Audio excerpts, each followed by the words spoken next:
Quand la passion des animaux vous saisit au berceau et ne vous lâche plus. C'est tout bon. Alors, ce petit lapin. Alors, on va l'examiner. C'est l'histoire d'Hélène Jacques, une dactarie version urbaine dont la clinique près de Grenoble accueille les espèces les plus exotiques. Le petit lapin n'a pas de parasites.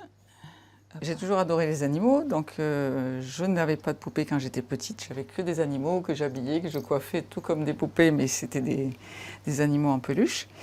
Et donc mes parents m'ont dit que je serais vétérinaire. Et en fait, en 88, je suis allée au Kenya, presque par hasard, et j'ai découvert la faune sauvage, et ça a été vraiment la révélation pour moi. En rentrant, j'ai eu la grande chance de pouvoir m'intéresser aux loutres, qui sont des animaux totalement fantastiques. Il y a 13 espèces différentes qui sont adaptées à différents biotopes de par le monde. De retour en France, en plein essor des nouveaux animaux de compagnie, c'est tout naturellement qu'Hélène se spécialise sur ce créneau. Allez les tortues! Elle soigne, mais elle est aussi régulièrement confrontée aux espèces victimes de la mode, comme les tortues Hermann, souvent abandonnées.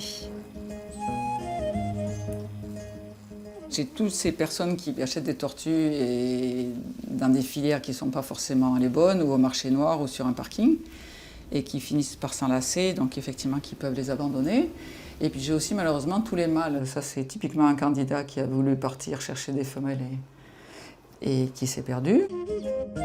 Beaucoup arrivent en mauvaise santé à cause d'une nourriture trop pauvre en calcium.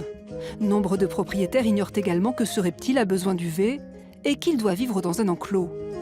La dernière fugue de Sarkozy a mal tourné. Celle-ci a été trouvée par une dame qui bêchait son jardin, donc on voit encore l'impact de la bêche. Quand je l'ai eue, elle était grosse comme ça et elle faisait 100 grammes. Perdues, volées, les tortues font aussi l'objet de multiples trafics. Achetées quelques euros sur les souks, elles sont souvent ramenées illégalement d'Afrique du Nord. Le message d'Hélène Jacques, identifiez-les. Cela passe par la pose d'une puce dans la cuisse gauche de l'animal. Et après, donc, on lit la puce. Voilà, et vous avez un magnifique numéro. C'est obligatoire pour les chiens, les chats, les furets, mais ça l'est aussi pour les tortues. Et ça a l'intérêt donc de pouvoir les retrouver aisément si on les perd. Et ça permet aussi que la tortue soit légalement à vous.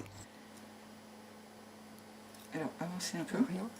Apparu il y a 210 millions d'années, ce reptile, le plus ancien de l'évolution, est très sensible aux variations de température. Alors, j'enlève. Dernier conseil de cette vétérinaire, ne le relâchez jamais dans la nature, surtout dans nos régions. Il mourrait probablement de froid.